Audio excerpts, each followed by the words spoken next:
Good morning. Let's open up with a word of prayer, and we'll ask David if he would do that, please. Our Father, we're thankful for this prayer meeting this morning and for the opportunity now we have to study together from your word.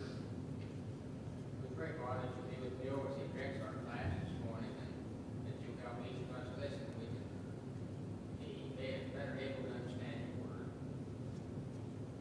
We also pray now for the ones that are not able to be here because of illness. We pray that you'll watch over them and give them extra strength to do this and will that soon come back with us. We pray now that you'll be with us in our study together in Jesus' name. Amen. All right, we're going to be in Matthew 6. So if you have your Bibles, we'll turn there. Matthew chapter 6.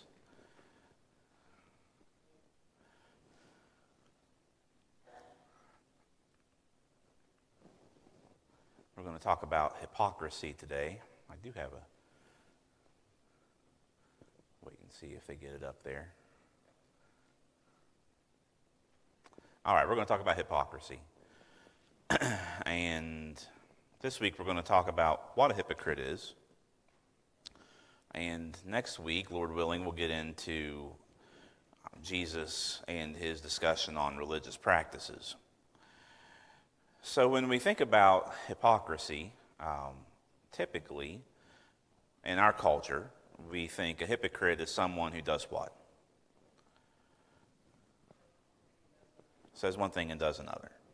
Now that's our culture's definition of hypocrisy, and so when we think about that, and of course that's okay because context determines meaning.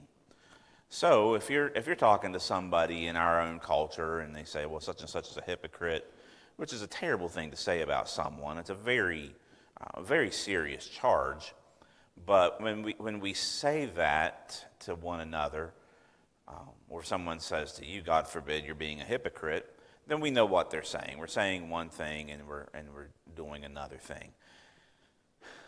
However, we also have to remember that context does determine meaning, and we need to make sure that we are not changing the definition of words in different contexts, but understanding what they're being said. So when Jesus uses the term hypocrite, he does not mean someone who says one thing and does another. It's related, but it's not exactly the same. So we have... What does it actually mean? So the word hypocrite, interesting enough, was never really used in the way that we use it, or even Jesus used it. We're going to talk about how Jesus used it here in a second. But the way that it was used in Jesus' time was a completely different situation. And it literally means, if you take it back, and this is all going to come together, if you take it back, etymology and what it all means in the original, it's two Greek words, so it forms a compound word in the Greek. And the definition of that is something along the lines of he who interprets from underneath. Well, what does that even mean? So the idea there comes from the stage. The Greeks loved their plays. And you've probably read some of them maybe in high school. I remember, of course, you probably read them in English. I do remember in high school we read a couple. Oedipus Rex is the one that keeps coming to my mind, which is kind of like Shakespeare's Macbeth to a degree. But they loved their plays, and when they performed these plays, and the reason it means he who interprets from underneath or something along those lines, is that they wore masks. And so you didn't really see their facial expression, but their acting helped the person to interpret what the actor was doing. So the idea here that Jesus is giving us is really two different levels. Number one, someone who is a hypocrite, therefore, is a stage actor, someone who's pretending, a pretender, but also someone who's wearing a mask. So when you look at what Jesus has to say about the hypocrites, that kind of you begin to see that. He's not talking about someone who says one thing and does another, because actually what you're seeing when Jesus refers to the hypocrites is they're doing the right thing. And they're not saying they're not doing, and they're not trying to do the wrong thing. They're trying to do the right thing, but their motives are incorrect. So a hypocrite in Jesus' context here that he's using is someone who is acting. They're doing their good deeds for wrong reasons. And that's what we see. In Matthew 6, you're going to have three different, remember, again, you will have 3 or 4 different points that Jesus will make on all of his points in order to drive his meaning home. So in our time period, we think about having personal devotion or just devotion in general. And all of us probably have different ways that we practice these devotions, but basically, prayer is one thing that we do to practice our devotion personally. Bible reading is probably another thing that we try to do, or Bible study, or both. Sometimes we might read devotional books or listen to devotionals online to help us with those things, or sermons. And then, of course, we come to worship. And that's not just personal devotion, but that's when we all come together, obviously. In Jesus' time, they did go to the synagogues, but going to the synagogue wasn't enough for some folks, and you were to do some other things. And the 3 most popular items, if you will, on their list of personal devotion would be fasting, and it would be prayer, and it would be giving to the poor. And so Jesus is warning his followers here, if you're going to do these things, do them for the right reason. And if you can't do them for the right reason, don't let anybody see it. In fact, it's better just to be quiet about it. Now, we're going to run into a situation here, in fact, we already have, that is not a contradiction, but rather just a different situation that I want us to talk about. So the first thing that he does refer to is in Matthew chapter 6, verses 1 through 4, and that's giving to the needy. He says, "Beware of practicing your righteousness before other people in order to be seen by them, for then you will have no reward from your Father who is in heaven. Thus, when you give to the needy, sound no trumpet before you, as the hypocrites do in the synagogues and in the streets, that they may be praised by others. Truly I say to you, they have received their reward.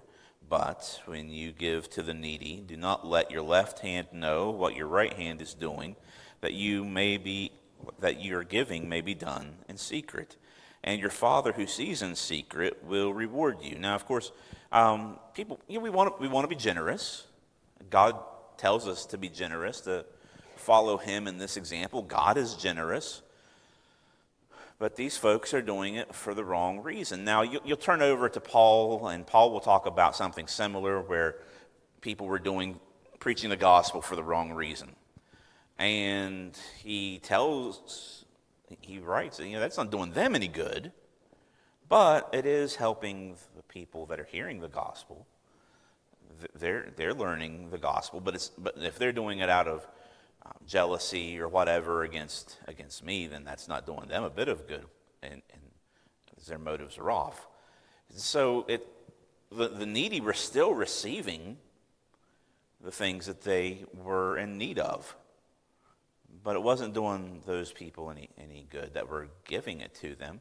They were getting what they were looking for. And so this one is interesting to me because it seems that it's the most relatable at this time in our current climate. I haven't seen it for a while, but honestly, I'm not on social media very often. I'll throw something on there, but I hardly ever get on there to surf like I used to.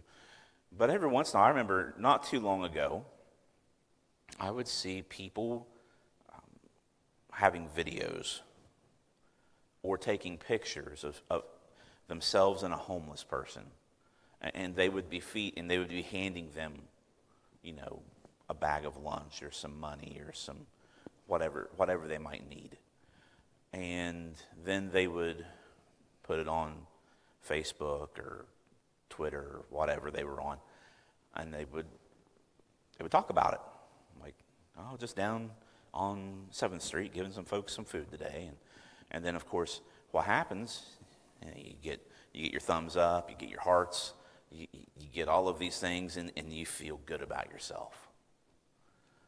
Well, there's a couple things wrong with that. Number one, I don't really think a homeless person or someone who is in need wants their face advertised all over the place for the world to see. That's not very thoughtful of a person's emotional state. Try to protect that person's dignity. Number two, you've ruined your dignity because you don't go around bragging about what you do for other people.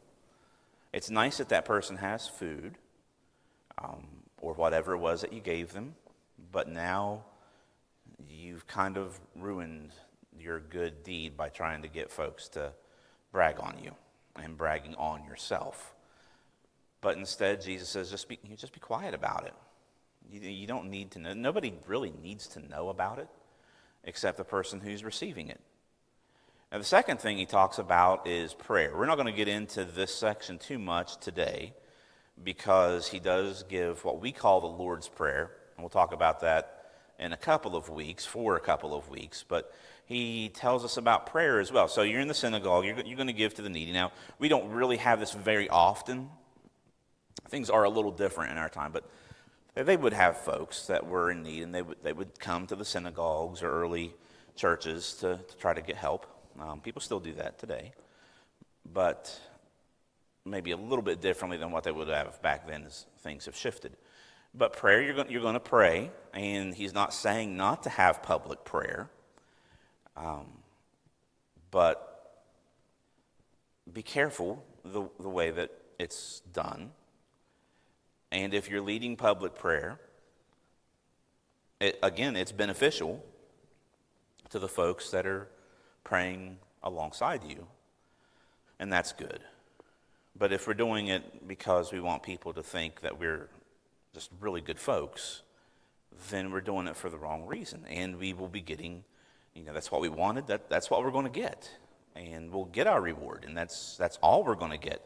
So he warns us about praying as well as the giving it to the needy. He says, and when you pray, you must not be like the hypocrites, for they love to stand and pray in the synagogues and at the street corners, that they may be seen by others. Truly I say to you, they have received their reward. But when you pray, go into your room, shut the door, and pray to your Father who is in secret, and your Father who sees in secret will reward you. And when you pray, do not heap up empty phrases as the Gentiles do, for they think that they will be heard for their many words. Do not be like them, for your Father knows what you need before you ask him. All right, so I want us to talk about that for a couple of minutes. He says, instead of going out there on the synagogue or on the street corners and praying, and again, he's not talking about public prayer, but instead of going out there and doing those things, go to your room and pray in private. Now you might say, well, okay, let's think about Daniel for a second. If Daniel would have just closed the window to his room, he would not have been thrown into the lion's den. What do I mean by that? Well, if you go back to Daniel chapter 6. Of course, Persia has taken over the Babylonian Empire. Daniel is an old man at this point, and the king has been tricked into signing a law that says anyone who prays to any god other than him should be thrown into the den of hungry lions. So he signs that. He thinks that's a good idea. Remember that in Persia, we talked about this in the ladies' class, they have this law in Persia that if a king signs an act into law, the king cannot reverse that law, but it will remain as the law. And that sounds kind of weird at first, but then when you realize that the meaning behind it is the Persians did not want the king to abuse the law. So if he's going to say something's law, he can't in turn reverse it and pardon himself from it. Unfortunately, there were those that, just like in any period in history, any culture, any kingdom, there were those who learned how to manipulate that. And they didn't just manipulate the law, they manipulated the king in his pride. So he makes that law, and he likes Daniel. Daniel is the top president, if you will, of Persia underneath the king. And others are jealous of this, and they could not get anything on Daniel. He's a good person, righteous man. And so they said the only way we're going to get anything on him is if it's his relationship, something to do with the relationship of his God. So they realized, they send spies, they follow him. They realize that he prays 3 times a day. And so that's how they came up with that idea. Now, when the law was signed, Daniel, what does he do? Anybody remember? He prays. He goes home, and he opens the window, and he prays. Now, Daniel, why just not keep the window closed? Well, because he never did before. He's not changing. He's praying towards Jerusalem, which is where the temple was, where his home was, and where the presence of God had been. So he's praying towards Jerusalem. He wants the window to be open. He's been doing it his whole life. He's not about to change now. So there is a huge difference between what Daniel's doing and what Jesus is warning us about. Daniel's doing it for the right reasons. He doesn't care if he's seen or not. In fact, if he's seen, he's going to be in trouble. But that doesn't faze him. He's going to continue to be faithful in his devotion to God. So you'll have that. Now, if a person wants to pray in public for their food over at a restaurant, that's fine too. But if you don't, that's also fine. It really just depends on the person and what they are feeling. Then you also have Jesus on fasting. That was another thing that they like to do. I am not a faster. You probably can tell that. I like to eat. I don't eat a lot, but I eat a lot of junk. I really like junk. And so, pizza, chocolate, and soda. Those are my staples, unfortunately. But especially Dr. Pepper and Sunkist. But anyway, in fasting, he says, and when you fast, do not look gloomy like the hypocrites, for they disfigure their faces, that their fasting may be seen by others.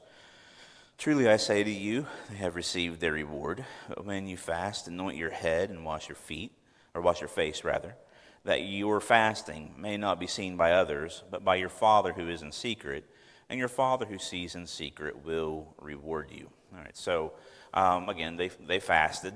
That was a thing that we see. Jesus talks about his disciples fasting. It's an interesting situation. Prayer and fasting go together. But when you fast, you don't have to let everybody know about it. You don't have to mess up your hair. Comb your hair. If you wear product on your hair, throw some hairspray on there. Put your mousse on there. If you wear perfume or cologne, throw it on. Just be you. And it's just between you and God. It doesn't have to be between you and everybody else. Otherwise, if you do this in front of other people in order to be seen, Jesus says you're a hypocrite. You are doing the right thing, but with the wrong motive. And that is really a scary proposition because it's a trap that any of us can fall into. So we've always got to be on guard. Why am I doing the things I'm doing? Am I doing this because I want to glorify God? So that takes us back, really, to Matthew chapter 5 and verse 16. So Matthew chapter 5 and verse 16, Jesus is talking about how his disciples are to be the light of the world. And really, he's talking to the Jewish people here as he begins his ministry. But, of course, we continue on. We understand this is what Jesus is expecting out of his disciples. So starting in Matthew 5:13, he says, "You are the salt of the earth, but if the salt has lost its taste, how shall its saltiness be restored? It's no longer good for anything except to be thrown out and trampled under people's feet. You are the light of the world. A city set on a hill cannot be hidden. Nor do people light a lamp and put it under a basket, but on a stand, and it gives light to all in the house. In the same way, let your light shine before others, so that they may see your good works and give glory to your Father who is in heaven." What's the difference between Matthew 5:16 and what Jesus is saying here in Matthew chapter 6 and these three different sections on prayer, fasting, and giving to the needy?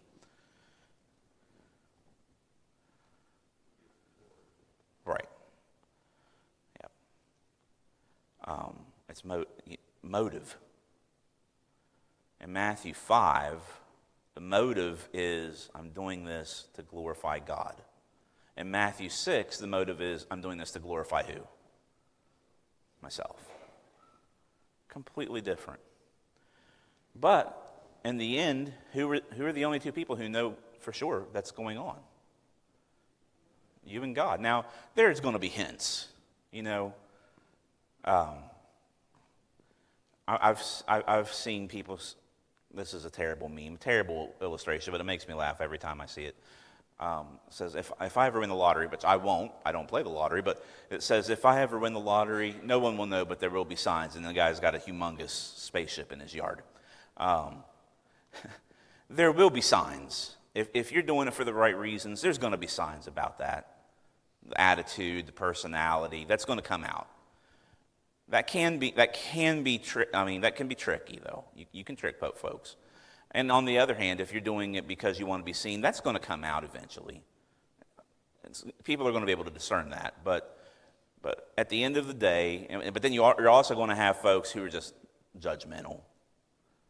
There are people out there who think anytime someone does something nice or something good, they are fake. I mean, we live in a world like that. And the answer to that is, let them think it. I don't answer to them. You don't answer to them.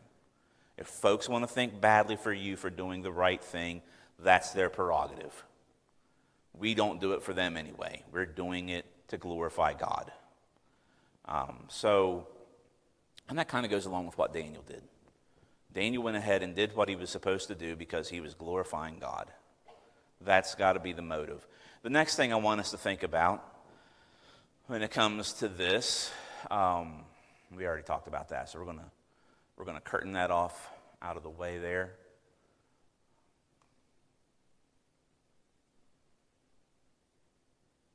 Yeah. So the next question I want us to think about is seeking a reward from God hypocritical? I think that's a good question. I suppose we could say if that's the only reason I'm doing it, then that is hypocritical. The interesting thing, however, is if that's the only reason you're doing it, you're probably not going to get that reward from the Father. So there's a balance that needs to be stricken. However, or needs to be struck. So, however, it's not wrong to realize we're going to be rewarded from the Father. Os Guinness said once, I didn't get this on there right. I thought I did, but this is a quote by Os Guinness. He says, "We are called to live our lives before an audience of one." In other words, it does not matter what everybody else says, what everybody else thinks. You're going to seek the audience of one. He's watching. You turn over to Matthew chapter 25. And in Matthew 25, I think we talked about this a little bit last week. But in Matthew chapter 25, Jesus gives a great judgment scene. And at the judgment scene, you have folks on the right and folks on the left. The ones on the right are considered the lambs, and the ones on the left considered the goats. And to the ones on the left, he says, "Depart from me, I never knew you." I was hungry, you never fed me. I was thirsty, you never gave me anything to drink. I was naked, you never gave me anything to wear. I was sick and in prison, you never visited me. And then they'll say, when did all of this happen? And Jesus will say, well, when you did it when you saw others hungry or thirsty or naked and you didn't provide for their needs, you didn't do it to me. But on the other hand, you have the lambs on the right, and Jesus says, well done, thou good and faithful servant, into your great reward. Because when I was hungry, you fed me, thirsty, gave me some drink, so on and so forth. And they said, well, when did we do this? And then he tells them the same answer. It's interesting, if you think about it, that the same answer is given to both sides. And both sides are surprised. The folks that thought they were a shoo-in, Jesus says, no, I'm sorry. They're surprised by that. They thought they were good to go. On the other hand, the other folks who they were humble, they were servants. They didn't realize that they were going to receive, and Jesus says to come in because of their service to others, which equates to their service to Him. It's not wrong to seek a reward from God. If that's the only reason we're doing it, then that may be hypocritical. But it's not wrong to understand that's what we're going to receive. A few weeks ago, I guess a couple months ago now, we went to a symphony in Columbus. And then a couple of weeks ago, we went to go see a play in Parkersburg. And guess what happened at the end of both the symphony concert and the play? What did people do? They stand up and gave an ovation. They applauded. We don't do things for people to applaud us. But if God is our audience, then we know, as Jesus says in Matthew 25, He's pleased when we are doing that which He wants us to do. Our applause is from God. That's the only applause that matters. At the end of the day, during the day, before the day, that's the only thing that matters, is whether we are pleasing God. And as Paul says in one place, if I were still trying to please people, I would not be what? A servant of the Lord. So, like I said, we are not trying to, we don't want to be the folks that are doing it to please others. Now, a nice thing is, it will be pleasing to others. Sure. That's a nice thing. When you help someone and you know that they're grateful for it, that's nice. Giving that good example. But that's not why we do it. That's just like icing on the cake. Stuff like that. We're just doing it. We're doing it because we want to not be hypocritical. Our right motive has got to be to glorify God and to seek His applause rather than others. This is going to say the end. We've got a couple of minutes, but that's really the end of the notes that I have there. We still have a few minutes to go. Does anyone have any insights or anything they'd like to discuss on these ideas before we move on?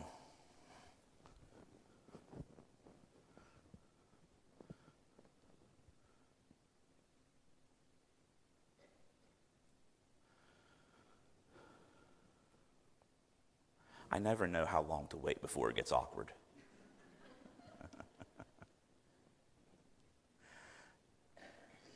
All right. If you do come up with something, or if I'm getting too quick, just throw your 2 cents in there. I don't mind. So let's go back to Matthew 6, verse 1.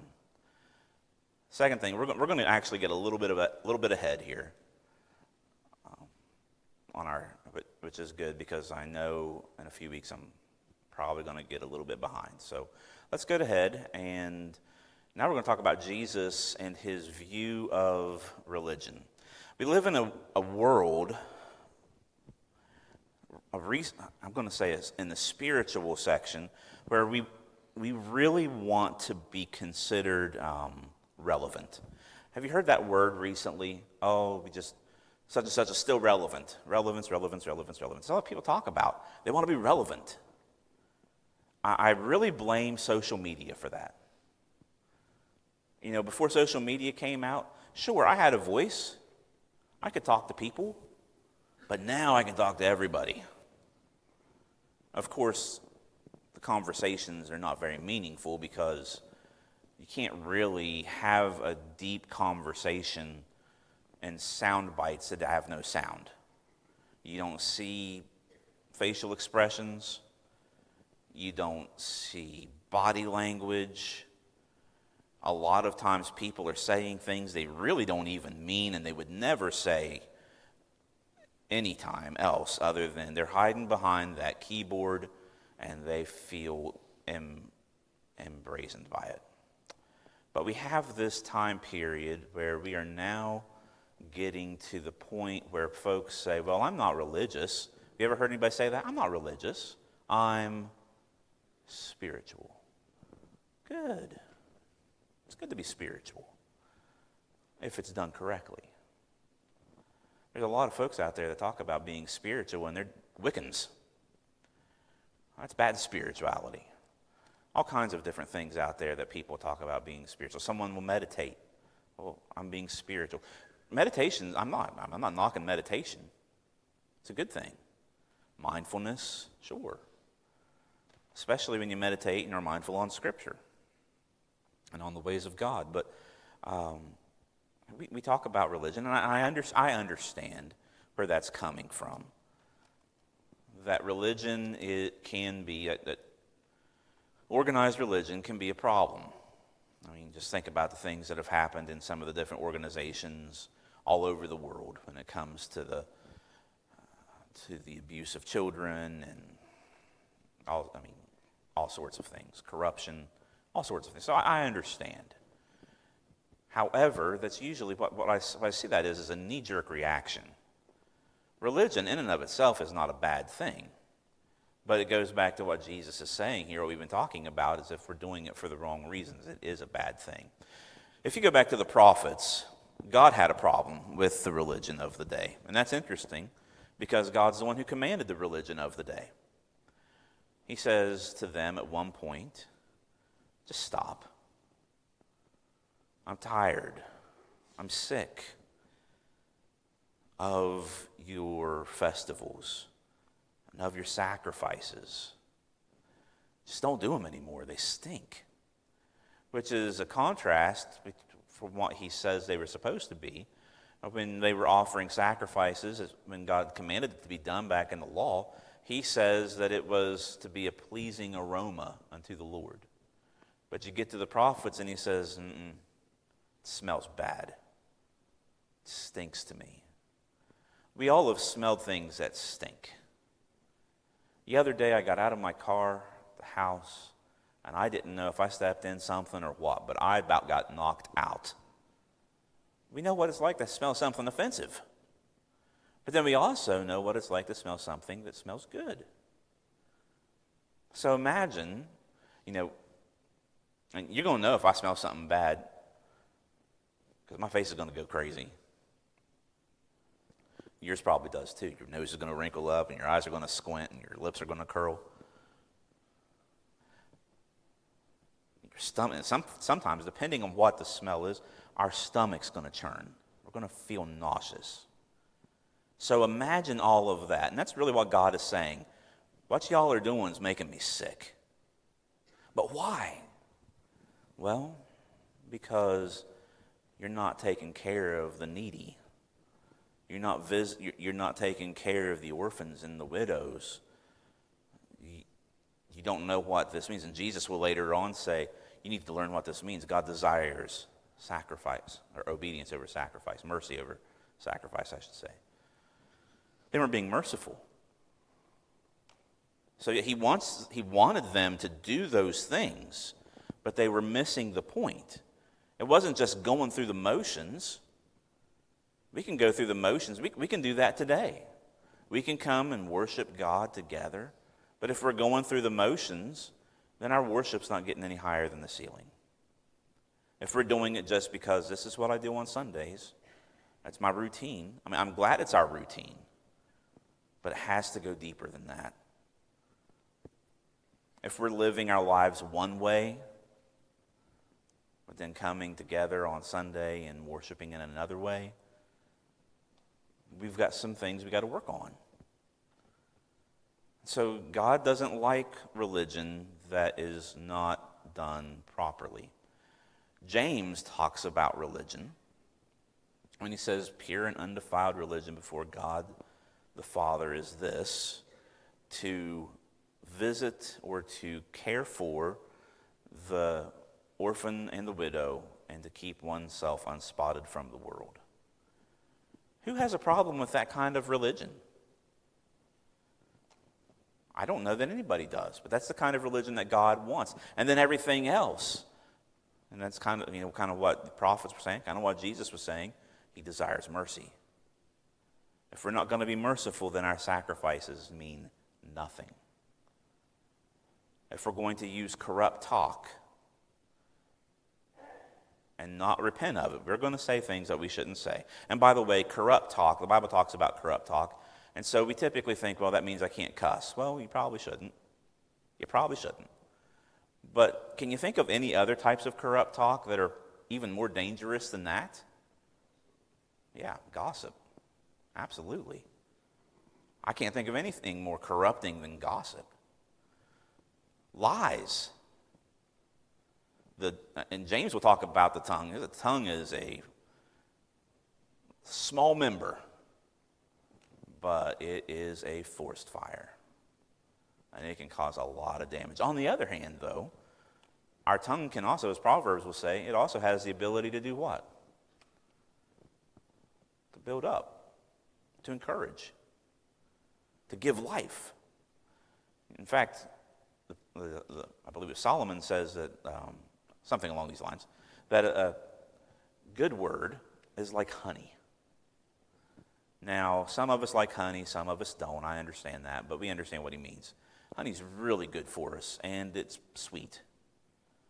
So when we are kind and we use good words to encourage people, then that's what that's like. It gives life.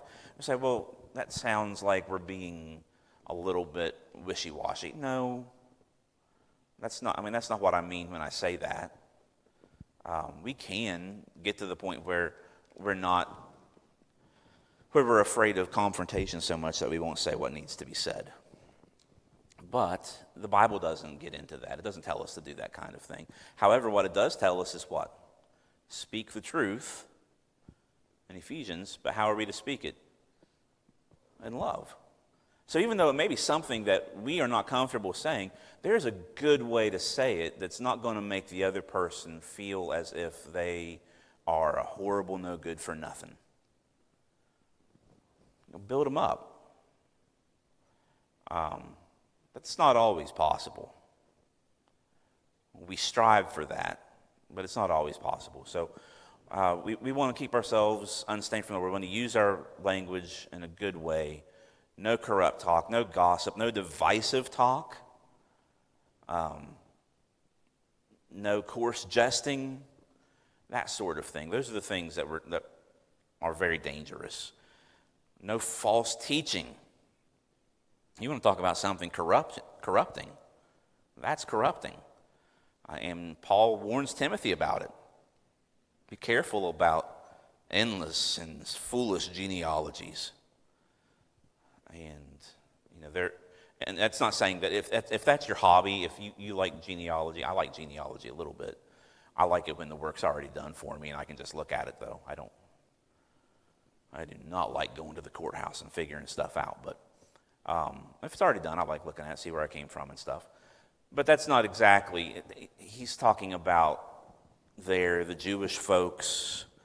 They needed to know where they were from in order to get their land allotments and so on and so forth. And when you get to the New Covenant, that stuff doesn't matter anymore. We're not under that system. There are those who still think that is a thing. There is a group in the United States that has you researched, and they have archives of your family out in the West, because we're all going to receive a planet according to their doctrine. I'm good with a planet. I'd like a spaceship so I could go from one to the other, though. But they believe that what the Jews had was just a microcosm of what we'll all have later on, from what I understand. Corrupt talk is so much wider than all of that. Religion is not a bad thing. Jesus is not against religion. He's against religion that is not doing anybody any good, but actually causing division, causing strife, causing problems. On the other hand, the kind of religion that he wants, and we are going to be religious, make no mistake, we are created that way. If you were to go anywhere, in fact, it has not been that long ago that another tribe of people were found in the rainforest. I don't know how long it's been, but it's not been long. I want to say just a few years. They have no outside contact with other human beings. And guess what they do? They worship. Now, they're not worshiping the real God, but they're worshiping something. Why is that? Because we are built to worship. But if we don't know who to worship and how to worship, then things are going to get messed up pretty quick. We really see that. We're almost out of time, but we really see that religion starting to fall apart very quickly in the Bible. If you turn to Genesis chapter 4, you have Abel who is offering from his livestock. You have Cain who is offering from his harvest. Now, before we go any further, we're almost out of time. Before we go any further on that, though, I want to make this clear. I know a lot of times folks will say, well, the reason that Cain's was not acceptable and Abel's was is because Cain was over here offering fruit, and Abel was over here offering blood sacrifices, and so that's why Abel was accepted and Cain wasn't. There's nothing in the text that indicates that. What is indicated is Abel is one who keeps the sheep, and Cain was one who tilled the land. And so the idea is they're bringing their sacrifice from what they do to God. And Abel's sacrifice, though it is a blood sacrifice, does not appear to be a sacrifice for atonement, but rather a thanksgiving sacrifice. So that helps us a little bit to understand. But it goes back to the idea that Cain was doing it for the wrong motive, and he was not giving God his full attention. He was just going through the motions.